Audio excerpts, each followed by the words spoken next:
Bayangkan kita lagi duduk santai sambil ngopi, lalu muncul satu wacana besar. Semua harus dikembalikan jadi hutan. Kedengarannya indah, hijau, sejuk, dan seolah paling pro lingkungan. Tapi pertanyaannya sederhana dan sangat mendasar. Lalu ladang pertanian dan kebun sayur bagaimana nasibnya? Karena faktanya, tidak semua lahan yang hari ini digarap petani itu perusak lingkungan. Banyak di antaranya sudah puluhan tahun jadi sumber pangan dan penopang hidup ribuan keluarga. Kalau semua disamaratakan, ladang sayur disamakan dengan tambang, sawah rakyat disamakan dengan villa elit, di situ kebijakan mulai kehilangan kepekaan lapangan. Masalahnya sebenarnya bukan hutan atau bukan hutan, tapi soal ketepatan. Mana yang memang kawasan lindung, mana yang sudah lama jadi ruang hidup rakyat. Kalau lahan pertanian dipersempit tanpa solusi nyata, maka pertanyaan berikutnya tidak bisa dihindari. Pangan kita mau ambil dari mana? Jawabannya hanya dua, dari produksi dalam negeri atau dari impor. Dan kalau produksi dalam negeri ditekan, tanpa perlindungan serius ke petani, maka pelan-pelan kita sendiri yang mendorong negeri ini jadi pengimpor pangan besar-besaran. Impor pangan itu bukan cuma soal beras. Bawang, cabai, kentang, kedelai, jagung, semuanya menyentuh dapur rakyat sehari-hari. Begitu impor dibuka lebar, harga di pasar jadi tidak lagi sepenuhnya kita kendalikan. Ketergantungan mulai terbentuk, dan pada akhirnya rakyat kecil yang paling dulu merasakan dampaknya. Sementara itu, kondisi petani kita hari ini juga tidak sedang baik-baik saja.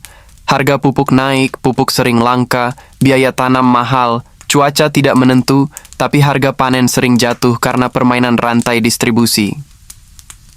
Di titik ini, wajar kalau muncul pertanyaan kritis.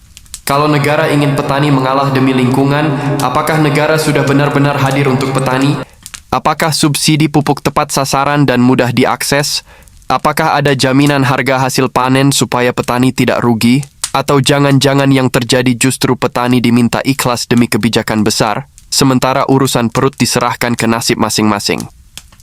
Kebijakan yang berhenti di slogan hijau tanpa peta lapangan yang detail berisiko besar memukul rakyat kecil lebih dulu. Padahal solusi tidak harus ekstrem. Hutan bisa tetap dijaga, sementara pertanian rakyat tetap hidup dan ditata.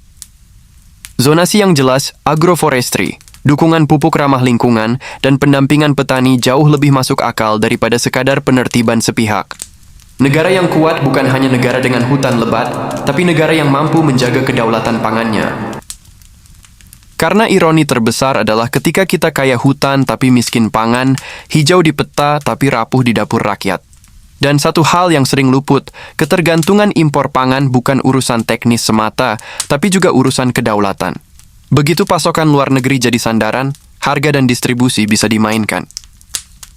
Petani lokal mati perlahan, rakyat bayar lebih mahal, dan negara kehilangan kendali. Maka diskusi soal kebijakan ini seharusnya tidak disederhanakan menjadi pro lingkungan atau anti lingkungan. Ini soal keseimbangan, keadilan kebijakan, dan keberpihakan nyata pada rakyat yang hidup dari tanah.